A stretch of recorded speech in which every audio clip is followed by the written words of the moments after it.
Hello, അപ്പോൾ കുറേ കാലങ്ങൾക്ക് ശേഷം ഇന്നൊരു വ്ളോഗാണ് കേട്ടോ. ഞങ്ങൾ ദുബായ് മാളും ബുർജ് ഖലീഫയൊക്കെ കാണാൻ വേണ്ടി പോയിട്ടുണ്ടായിരുന്നു. അപ്പോൾ അതിൻ്റെ ഒരു കുട്ടി വ്ളോഗാണ്.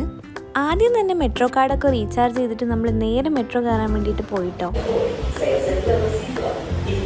ഇന്ന് സൺഡേ ആയതുകൊണ്ട് മെട്രോയിൽ നല്ല തിരക്കുണ്ടായിരുന്നു. കിട്ടിയ സ്ഥലത്ത് കയറി അങ്ങോട്ട് ഇരുന്നു. വേഗം തന്നെ നമുക്ക് എത്തേണ്ട സ്ഥലത്തേക്ക് എത്തി. ഇവിടെ ഇറങ്ങിയപ്പോൾ ഞങ്ങൾക്ക് എക്സിറ്റ് എവിടെയെന്ന് അറിയില്ല. എക്സിറ്റ് എന്ന് പറഞ്ഞാൽ ഞങ്ങൾ കുറേ നേരം നടന്നു. അങ്ങനെ അവസാനമാണ് ഞങ്ങൾക്ക് അവിടുത്തെ എക്സിറ്റ് മനസ്സിലായത്. പിന്നെ ഞങ്ങൾ നേരെ ഫ്യൂച്ചർ മ്യൂസിയം കാണാൻ വേണ്ടിയിട്ടാട്ടോ പോയത്. ഇത് ഇവിടുന്ന് കാണുമ്പോൾ അടുത്താണ് തോന്നുമെങ്കിലും നല്ല നടക്കാനുണ്ട് അങ്ങോട്ട്. എന്തൊരു വെയിലായിരുന്നു അവിടെയെന്ന് അറിയോ. വെയിൽ കൊണ്ട് ഞാനൊരു വഴിയായി. എനിക്കാണെങ്കിൽ ക്യാപ്പൊന്നും ഇല്ലാത്തതുകൊണ്ട് ഞാൻ ആ ഷാളൊക്കെ വെച്ച് എങ്ങനെയൊക്കെയോ അഡ്ജസ്റ്റ് ചെയ്തിട്ടാണ് നടക്കുന്നുണ്ടായിരുന്നത്. അവിടെ എത്തിയപ്പോഴാണ് ഞങ്ങൾ അറിയണത് അവിടെ ഇന്ന് ക്ലോസ് ആണ്. എന്ത് കാരണം കൊണ്ടാണ് ക്ലോസ് ചെയ്തതെന്ന് അറിയില്ല. ഉള്ളിലേക്ക് പോകാൻ പറ്റില്ല പറഞ്ഞു. പിന്നെ കുറേ പേരുള്ളതുകൊണ്ട് ഞങ്ങളും പിന്നെ അങ്ങനെ തിരിച്ച് നടന്നു വന്നു.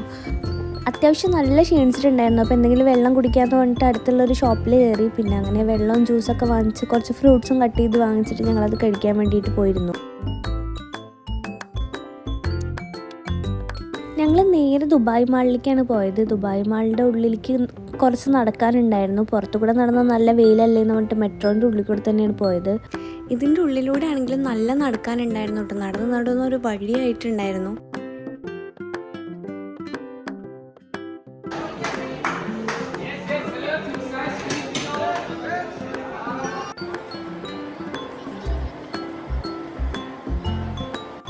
പിന്നെ നേരെ ആപ്പിളിൻ്റെ സ്റ്റോറിലേക്ക് കയറി ഫോണൊക്കെ നോക്കാൻ വേണ്ടിയിട്ട്, നമ്മുടെ പുതിയ 16 പ്രോയും 16 ഒക്കെ എങ്ങനെ ഉണ്ടെന്ന് അറിയാൻ വേണ്ടിയിട്ട് അവിടുന്ന് അതൊക്കെ നോക്കുന്നുണ്ടായിരുന്നു. ഞാൻ പിന്നെ അതൊന്നും വല്ലാണ്ട് നോക്കിയൊന്നുമില്ല. വെറുതെ വീഡിയോസൊക്കെ എടുത്തിട്ട് അവിടെ ഇങ്ങനെ കറങ്ങി തിരിഞ്ഞ് നിന്നു.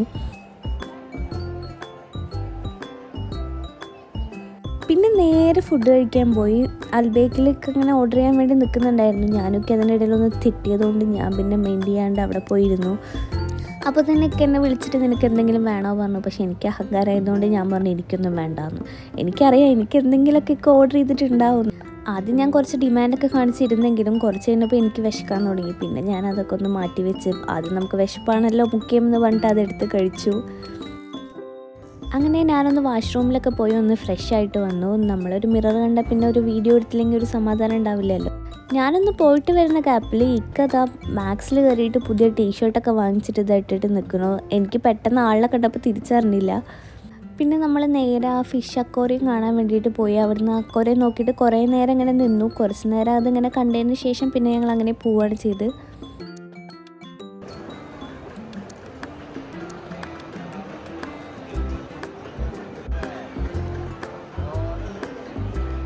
സൺഡേ ആയതുകൊണ്ട് തന്നെ പുറത്തിറങ്ങിയപ്പോൾ നല്ല തിരക്കുണ്ടായിരുന്നു. പിന്നെ ഇവിടെ മ്യൂസിക്കൽ ഫൗണ്ടെയിൻ തുടങ്ങാനുള്ള സമയമായിട്ടുണ്ടായിരുന്നു. ഞങ്ങൾ ആ ഒരു ടൈം കാൽക്കുലേറ്റ് ചെയ്തിട്ടാണ് മാളുടെ ഉള്ളിൽ കറങ്ങിയിട്ടുണ്ടായിരുന്നത്. ഇതിന് ഡാൻസിങ് ഫൗണ്ടെയിൻ എന്നും ഫെയറി ഫൗണ്ടെയിൻ എന്നൊക്കെ പറഞ്ഞ് ഞാൻ കേട്ടിട്ടുണ്ട് കേട്ടോ.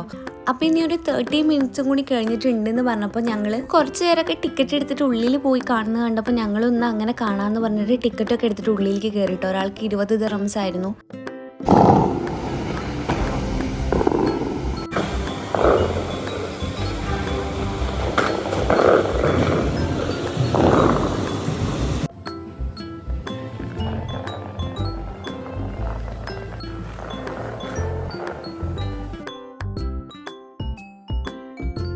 ഞങ്ങൾ വീണ്ടും മാളുടെ ഉള്ളിലേക്ക് തന്നെ കയറി കേട്ടോ. നമ്മൾ ആലിയ ഭട്ടിൻ്റെ മിൽക്ക് കേക്ക് ഒന്ന് ട്രൈ ചെയ്യണമെന്നുണ്ടായിരുന്നു. അപ്പോൾ ഞങ്ങൾ നേരെ ലെറ്റോ കഫേയിലേക്കാണ് പോയത്. അത്യാവശ്യം നല്ല എക്സ്പെൻസീവ് ആയിരുന്നു കേക്ക്. ഒരു പീസിൻ്റെ നല്ല റേറ്റ് ഉണ്ടായിരുന്നു. അങ്ങനെ അവിടെ പോയിട്ട് ഒരു പീസ് കേക്കും പിന്നെ ഒരു തുർക്കിഷ് ടീയുമാണ് കേട്ടോ വാങ്ങിച്ചിട്ടുണ്ടായിരുന്നത്. ആ ടീ വാങ്ങിച്ചത് 5 പൈസക്കില്ല. ഒരു ടേസ്റ്റും ഇല്ലാത്ത സാധനമായിരുന്നു. അവർ ഷുഗർ വേണമെന്നൊക്കെ ചോദിച്ചപ്പോൾ വേണമെന്നൊക്കെ പറഞ്ഞു. ഒരു മധുരവും ഇല്ല. കഴിച്ചിട്ട് എനിക്ക് അങ്ങോട്ട് കുടിക്കാൻ പോലും പറ്റുന്നുണ്ടായിരുന്നില്ല. ഞാൻ ആ ഒരു ഈത്തപ്പഴമൊക്കെ വെച്ച് എങ്ങനെയൊക്കെ അഡ്ജസ്റ്റ് ചെയ്തിട്ടാട്ടോ കുടിച്ചത്.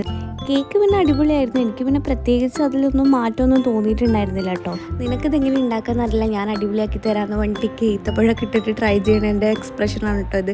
ഞാൻ ഒരു വട്ടം ട്രൈ ചെയ്തതായിരുന്നു. ഞാൻ വേണ്ട പറഞ്ഞപ്പോൾ ഒക്കെ കേട്ടില്ല.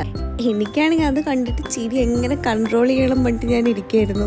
അങ്ങനെ അവിടെ നിന്ന് ഇറങ്ങിയതിന് ശേഷം എനിക്ക് കുറച്ച് സാധനങ്ങളൊക്കെ പർച്ചേസ് ചെയ്യാനുണ്ടായിരുന്നു. അപ്പോൾ കുറച്ച് കമ്മലൊക്കെ വാങ്ങിക്കാമെന്ന് പറഞ്ഞിട്ട് ഞങ്ങളൊരു ഷോപ്പിൽ കയറി. നല്ല കളക്ഷൻ ഉണ്ടായിരുന്നു. എനിക്ക് 2-3-4 കമ്മലൊക്കെ എടുത്തുവിട്ടു. നല്ല റേറ്റും കമ്മിയായിരുന്നു. പിന്നെ അങ്ങനെ കുറച്ച് കാര്യങ്ങളൊന്നും വീഡിയോസ് എടുത്തിട്ടുണ്ടായിരുന്നില്ല. നമ്മുടെ പേഴ്സണൽ മൂമെൻറ്റ്സിലെല്ലാം ഫോൺ ഉപയോഗിച്ച് ചെയ്യുന്ന ഒരു രസം ഉണ്ടാവില്ലല്ലോ. അപ്പോൾ അത്രയേ ഉള്ളൂ. വീഡിയോ ഇഷ്ടപ്പെട്ടാൽ ലൈക്ക് ചെയ്യുക, ഷെയർ ചെയ്യുക, സബ്സ്ക്രൈബ് ചെയ്ത് സപ്പോർട്ട് ചെയ്യുക.